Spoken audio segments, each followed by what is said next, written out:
So 2016 has come to a close, so that means it's time to count down my favorite games of the year.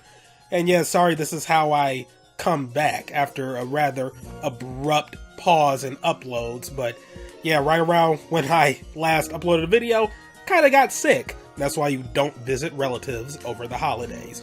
But yeah, I'm feeling better enough now to actually record something and hopefully have minimal coughing fits throughout this. So, hey, we'll see. Of course, I will edit out any potential coughing fits, but hopefully not too many.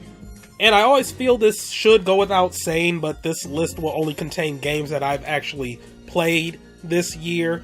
And funny enough, I did manage to buy quite a few games that released this year, but because of my busy semesters, I wasn't really able to play too many of them. I mean, hell, right now I'm looking at Bravely Second, Doom, and Owlboy still just wrapped up. So yeah, it kind of messed up that 3 games that quite a few people felt really strongly about that came out this year, I won't even really be playing until 2017. But well, them's the breaks and adult life.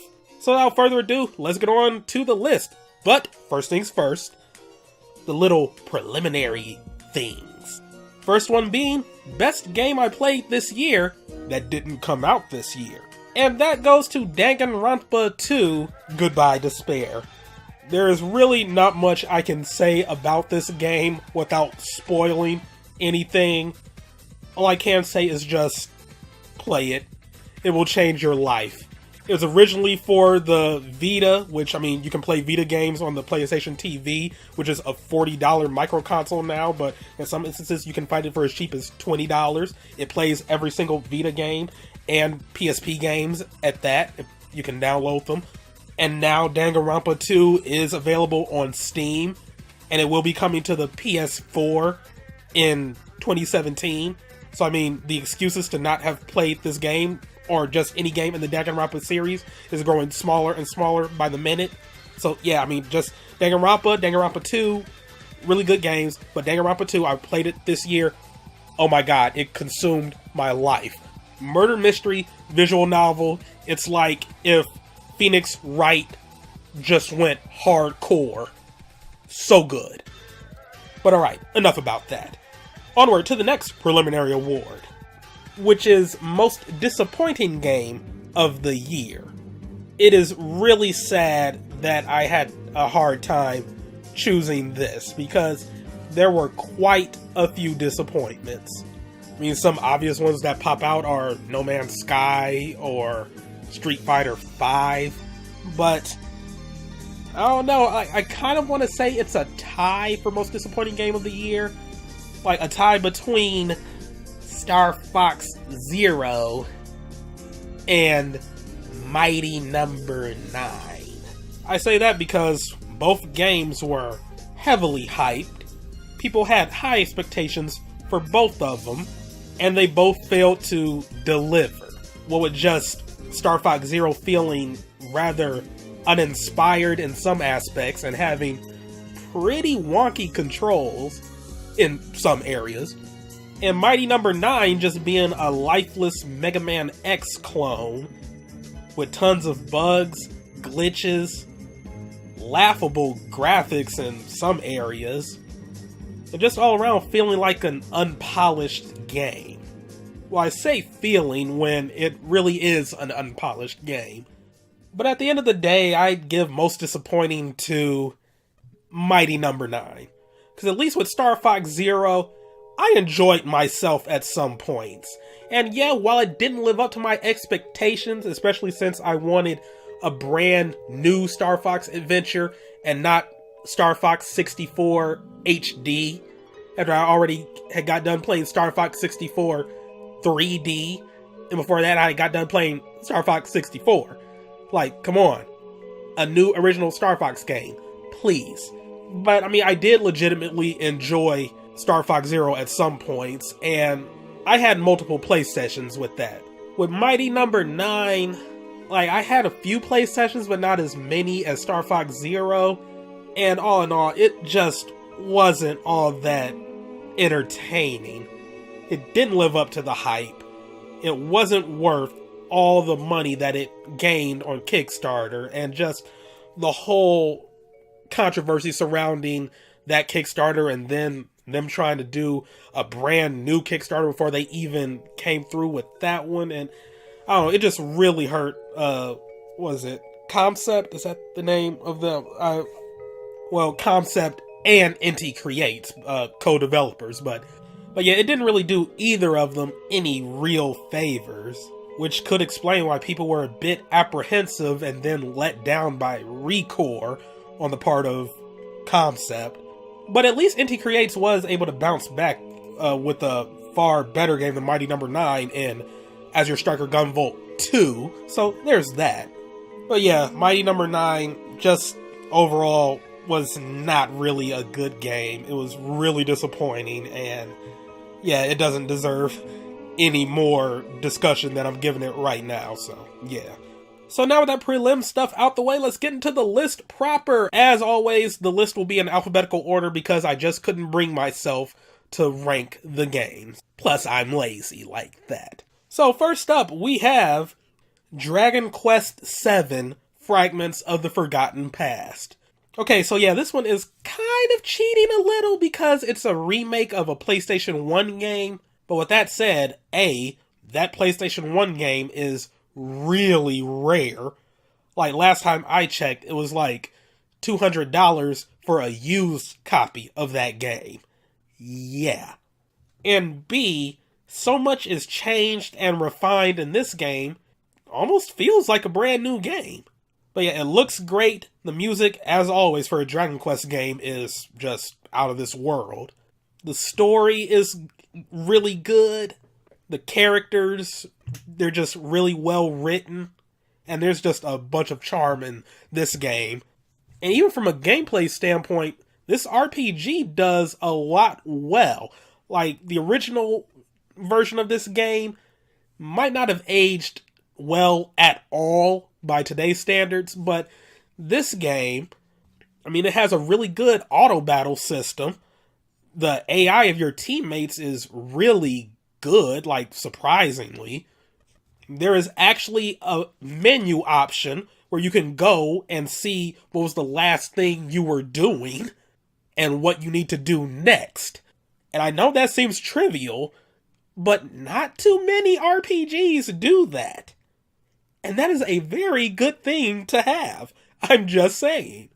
The quote, random encounter, unquote, system is really good because you can see the enemies on the field and you can actually, like, avoid them if you want. So, yeah, it's kind of like, Paper Mario, Earthbound in a sense. And just like with Earthbound, if you're, like, at a certain level, enemies on the field will then start trying to avoid you and run away. But yeah, there's just so many things this game does. It really completely overhauled the original game. It sped it up tremendously too. I mean, the original game had a very slow start. And this game really did speed it up and gets you into the action at a much quicker pace. My only complaints are some of the enemy names because I just nitpick like that. I mean, I grew up with certain names, and darn it, I expect those same names. Okay.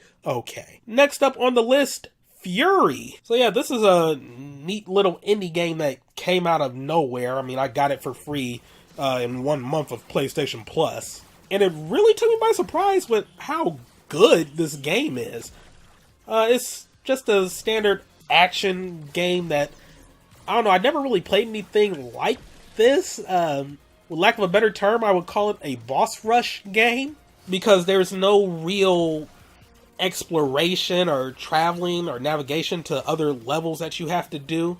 You essentially get some exposition as your character is walking along a path, and you can control your character, or you can just press a button to have him walk automatically. And then when you get to, like, the next arena, the boss gives a little dialogue, and then you fight him or her. And the boss fights are really, really tough, but not frustrating. And you really feel a sense of satisfaction when you defeat a boss. And there are other difficulty settings too, if the normal difficulty is too hard for you. And in some days, it does feel like it.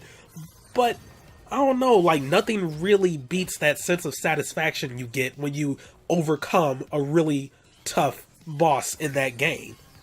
And yeah, it might not be for everybody because of the difficulty, but like I said, it's not like annoying. It's not like, I don't know, it's not frustrating. It really feels like a skill-based game, and you really do feel like, or at least I get the sense that, you know, you get like real progression in the game. Like you get better and better. And just figuring out bosses' patterns and figuring out what works on one boss and it might not work on another, and just figuring out what you have to do. Like, I don't know. I just have nothing but good to say about this game. And it's really addicting too. But aside from that, it controls really well. The action is really fast-paced, whether you're just running around shooting at the boss, or you're, you know, just really up close and personal and doing your melee attacks. I can't really comment on the music too much, because I'm, like, trying to focus more on the boss fight itself. But when I really do listen to the music, it's good, and the game looks absolutely just out of this world. It's so good. But yeah, that's Fury. Highly recommend it. Holy change in audio quality, Batman. Also, it is now officially January 1st, so Happy New Year. Yeah, the first part of this video was done on the 31st, and a bad coughing fit plus interruptions caused it to... Anyway, on to the next game, which is Kirby Planet Robot. I could literally go on for minutes just talking about how amazing this game is. Real talk, it's probably my favorite Kirby game now, if not in my, at least in my top 3. Just everything about it is good. It took what was good in Kirby Triple Deluxe and made it even better. It took what was bad in Kirby Triple Deluxe, which wasn't that much, and then it just improved upon that. The mini games in here could be just fully fleshed out Kirby spin-offs. The story is actually really deep and helps to build a little Kirby canon. The gameplay is as smooth, if not better, than it was in Kirby Triple Deluxe. The new copy abilities are fun. The robot suit is just really fun to play around in, and overall, like, this game is just spectacular. Like, as much as I enjoyed Kirby Triple Deluxe and really recommended that in my review of that game way back when, I cannot, in good consciousness, like, recommend that game anymore when Kirby Planet Robot is out. I mean, that's not saying Triple Deluxe is a bad game. I mean, you know, like, still get that if you like Kirby, but Robobot is just phenomenal. As I said earlier in the video, I don't rank the games in my list, but if I were to rank them, Robobot would probably be my #1 game of the year. It's that good. So yeah, get in on that Kirby goodness. Up next, Mario and Luigi Paper Jam. This one may be a bit divisive because I've seen, like, some people say they absolutely loved it. I've seen some people say they absolutely hate it. And then there's, like, the people in the middle that thought, you know, it was fine. With me, I felt it's, you know, probably one of the better Mario and Luigi games. But the writing in Paper Jam is great. It manages to mix the combat styles of the Paper Mario series and the Mario and Luigi series. And it almost feels like this game is probably the best Paper Mario game we've received in a while. Like, but before Color Splash came around, Paper Jam was like, you know, the best Paper Mario game we had since Super Paper Mario. It's what Sticker Star should have been. And there were some elements they added in that game that I really hope is going to be like in a later Paper Mario game if they go back to the traditional RPG thing. Genre, that's the word I was looking for. For example, Paper Mario gets some status effects that only he can get in the game. One of them being a crumpled status effect. Also, you can stack copies of Paper Mario together to make him stronger. Sort of like how a ream of paper is going to be stronger than one single sheet of paper. Like, just so many small little details. The game was really fun. As I said, the writing was hilarious. The end game did not drag on, unlike Dream Team. Oh dear God.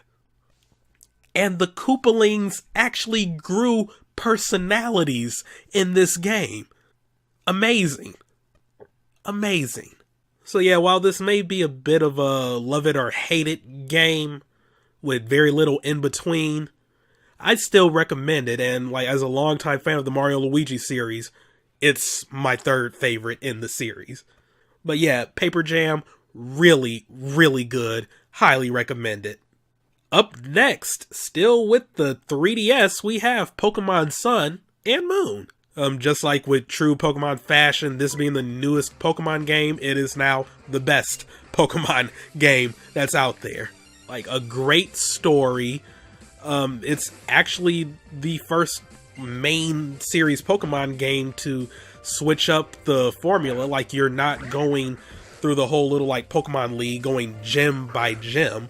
Like, no, you have, like, these little island challenges that change depending on, like, what challenge you're trying to do, and like, there's a really deep story that accompanies this, and I don't really want to say too much about that. But yeah, obviously it's the best looking Pokemon game now. The improvements they've added just even to, well, like, since Gen 6 and X and Y, it's like, just, oh my god, like, they just improved so much, and you really do have, like, a nice, solid Pokemon game there. My one complaint is the online system, which seems to have taken a step back from Pokemon XY, which is strange because I would argue that Pokemon XY had the best online infrastructure of any Nintendo game. I don't know. It's almost like they tried to do a Battle Frontier type of scenario for that, and that sounds fine on paper, but in execution, it was kind of Well, essentially, the only real negative I have about the game. But even once you sort of learn how to navigate through that and figure out what you're doing, it becomes manageable, and it's not all that bad, but it's still just questionable as to why they dropped the near perfection of the XY system in favor of this.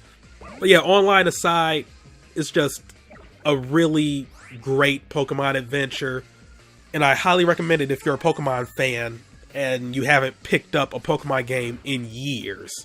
Oh, and by the way, there's no more HMs. You just get Pokemon that you can call to come and do things for you, like surf or fly or just things like that. You don't have to waste slots on HM moves anymore. They've now become TMs. And just like in XY, TMs have infinite uses.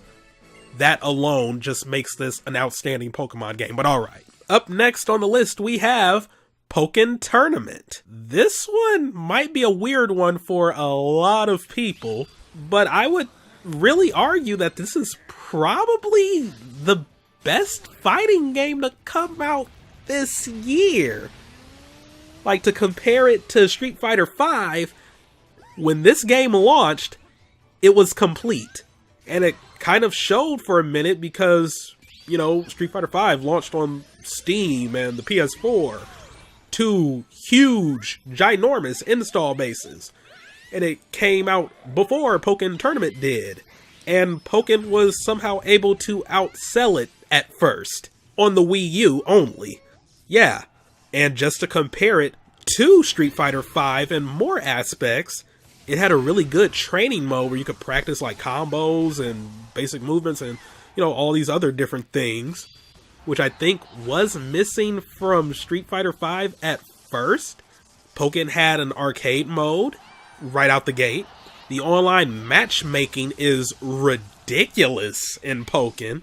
Like, I don't think I've ever had to wait more than 10 seconds for them to find a match for me. I've yet to encounter any lag in any matches I've had online. And unlike Street Fighter V right out the gate, Pokmon punished people that rage quit.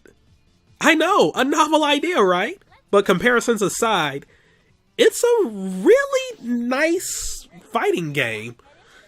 Fairly simple in some regards. It sort of has like a little rock, paper, scissors hierarchy thing going on with normal attacks, sort of like focus attacks. I forgot what the specific term was, and grabs.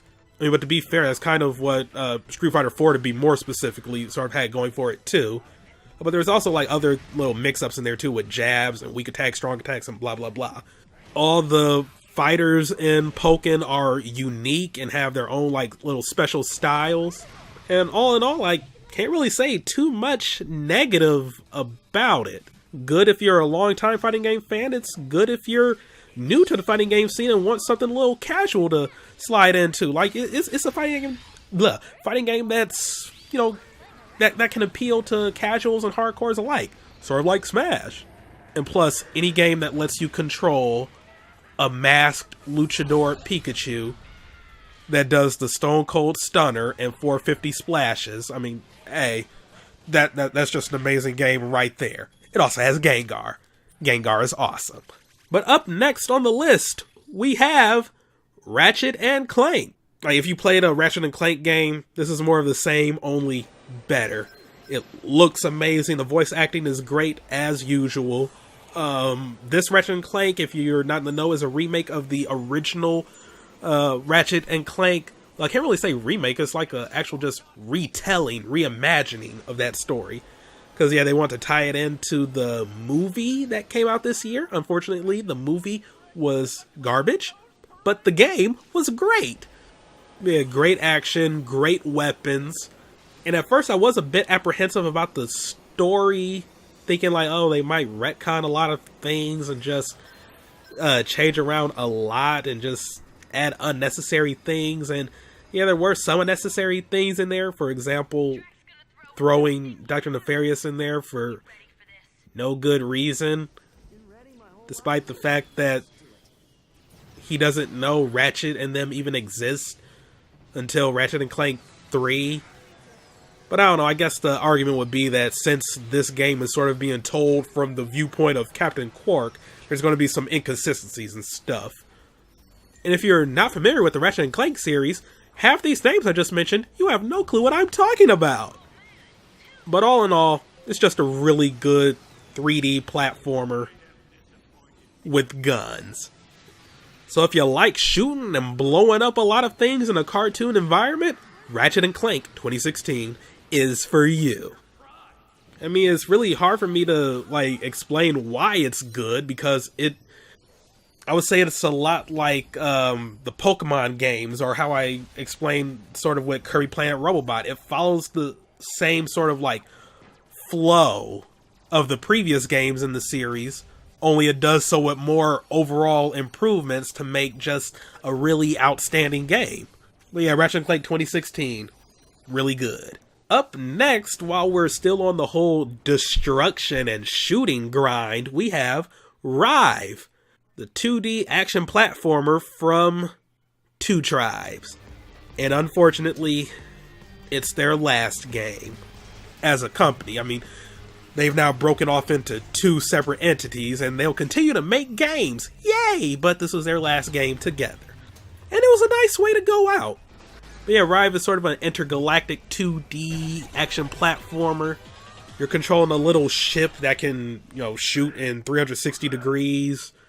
You navigate through the different areas just shooting up everything. Like, that's all there is to it. And then, of course, there's other gameplay mechanics in there, too, that allows you to just manipulate the behavior of your enemies with a little hacking system. But yeah, my little description of this game can't do it justice. It's really fun, especially if you're a fan of chaos and just shooting up tons of crap. And all in all, it was just a really, really nice way for Two Tribes to go out. It's probably not what you would expect from them after, you know, Toki Tori, which is just a puzzle game about a cute little bird.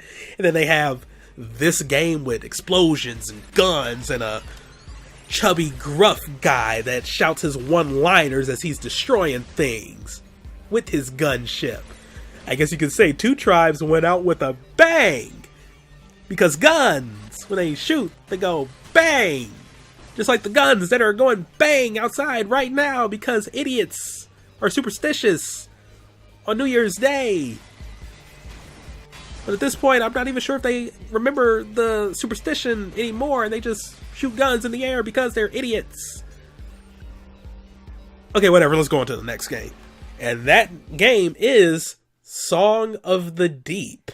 But yeah, Song of the Deep is a Metroidvania, but it's kind of unique in a sense that, like, well, you know, it takes place essentially entirely underwater, and you're controlling a submarine. Yeah, you control this 12-year-old girl who's trying to search for her missing father. And if you have the collector's edition, it even came with a little book. And by book, I mean a frickin' novel. Okay, well, I mean, it's not, you know, huge or anything, but I mean, it's a nice read. And it's essentially telling you the story of the game. So, I mean, hey, you can play along as you're reading along. Not at the same time, though. I mean, if you are capable of doing that level of multitasking, you, sir, or ma'am, are just, like, out of this world amazing. Please teach me your ways. But yeah, all in all, this is a really chill Metroidvania. I mean, chill in a sense that it focuses more on exploration than it does on combat. And yeah, there will be combat. You know, you got to kill some enemies every now and then. But for the most part, you know, it's just laid back, chill, explore, look at every nook and cranny, solve the puzzles. You're just going to have a nice, chill, relaxing time with this Metroidvania. After that, the final game on my list, Tokyo Mirage Sessions Sharp FE. This was one game, I'm not going to lie, I did not have high hopes for. Because way back when it was first announced that we were going to get a Shin Megami Tensei / Fire Emblem crossover, like, my mind went crazy. Because it was like, oh crap, we're going to get Fire Emblem. You know, those great characters and the combat system and, you know, that setting mixed with the absolute demonic insanity that is Shin Megami Tensei. We're going to have dragons fighting alongside these effed up demons. It's going to be an amazing game. It's going to be one of the most darkest, most mature Nintendo games we'll ever see. And then when they finally have a trailer to show us the game, it's essentially Persona, which I'm not sure anybody was expecting when they first heard the phrase Shin Megami Tensei / Fire Emblem crossover, which still didn't stop me from canceling my pre-order of it. Oh, because yeah, I forgot to even mention, like, yeah, I mean, it turned out to be Persona with Fire Emblem cosplay, but also it, you know, has a heavy focus on Japanese pop idols and singing and friendship and just, oh god. So I decided to give it a shot one day, and yeah, I was pleasantly shocked. Like, the story actually does get really good. I still would have preferred if the Fire Emblem characters were implemented a little bit better with other characters that I kind of would have liked to see. I don't care how dumb it would have been. I want Oswin and Hector in that game. But yeah, I mean, all in all, it's a really solid RPG. Like, the turn-based combat is actually, like, really good. It picks up from the newer Pokemon games in a sense that when you're in a battle, like if you're fighting an enemy you've already fought before, like on the battle screen without having to do anything extra, you can see what elements or what weapons are super effective against different enemies and which ones have no effects and things like that. And just like the newer Dragon Quest games and Paper Mario and Earthbound, there's no like random encounters. You see the enemies on the field and then touching them initiates a battle. However, with Tokyo Mirage Sessions, you actually have like a little melee attack that you can use outside of battle, and that stuns an enemy. And when an enemy's stunned, you can then either choose to enter the battle with sort of like a little preemptive strike, you know, giving you the advantage going in, or you can just do that to better avoid them. You know, just in case you're low on health and you don't really want to fight. The gamepad integration is actually really cool for this. Your gamepad sort of functions like a cell phone. You can like actually send text messages to your friends and stuff, and it's neat. And I mean, all in all, it's just a really, really good RPG. And yeah, I was kind of exaggerating the whole like, oh, you know, it's all about pop idols and blah blah blah. I mean, the story is that demons are coming up, you know, from hell and whatnot, and they're trying to steal, you know, human life force and all that jazz. But the power of friendship and love and song is what the demons absolutely hate, alongside magic and weapons, of course. And you're also like just doing little things to help people solve their problems, and you're trying to solve a mystery of what happened to one of the main characters, sister, I believe. And like, there's just so many like little subplots going on with the game, and like it's really good. And it does have some of its more mature moments in there, like not as dark as I was expecting for a Shin Megami Tensei game, but it does have some of its darker moments, toned down a bit for American audiences, because oh no, will somebody please think of the children? They might pick up this game that's, you know, the ESRB rated for more mature audiences. But no, just think about our American sensibilities, which doesn't even make sense. I mean, hell, in one of the cutscenes, like, there's this giant spider demon, and like she has her boobs out, covered, but I mean, like, you can see the cleavage. And it's like in the cutscene, for the American cutscene at least, they added just smoke to cover that all up. And just like the whole infamous Tharja bikini scene in Fire Emblem Awakening, this bit of censorship makes it seem more lewd than what it really was. Like, by adding the smoke, you make it seem like she was topless. But then what makes that confusing is that in the actual fight itself, there is no smoke covering up her cleavage. So, like, why add the smoke there? That made no sense. And then in one chapter, this guy is just fascinated with this glamour model, and he has like all of her like half nude snaps and stuff, at least in the Japanese version. In the American version, like, she's not really a glamour model, or gravure, if I'm even pronouncing that Japanese term correctly. But yeah, like, she's not that kind of model, and he has like snaps of her in her normal clothes and stuff, and I would almost argue that's creepier, because that implies that he's stalking her when she's just, you know, doing her normal thing, as opposed to just, you know, pulling her clips out of magazines and stuff.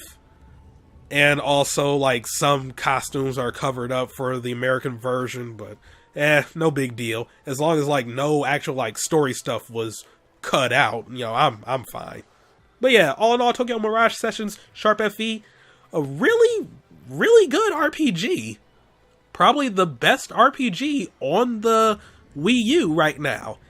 But yep, that's my list, just going over everything again. Dragon Quest VII for the 3DS remake. Was it Fragments of the Forgotten Past? I do not remember Dragon Quest subtitles, I just remember the number. Fury, Kirby Planet Robobot, Mario Luigi Paper Jam, Pokemon Sun and Moon, Pokmon Tournament, Ratchet Clank, Rive, Song of the Deep, and Tokyo Mirage Sessions Sharp FE. So yeah, those were my favorite games of the year. What were yours? Let me know down below, because seriously, I'm always looking for just more games to play. The plight of a gamer, where there's always too many games out and not enough time. And then we still make it worse for ourselves by continuing to buy more games. But I wouldn't have it any other way. So hope you all enjoyed this here video, if you stuck around for the whole thing. And if you'll excuse me, I'm about to start up Bravely Second, and Doom, and Owlboy. Oh, and Inside. And then maybe look into Final Fantasy 15. Yeah, See, I wasn't lying when I said there were a lot of games I missed out on this year, despite having also played quite a few games from this year. Yeah. Oh well, off I go to play more stuff. See you later, and Happy New Year. Goodbye.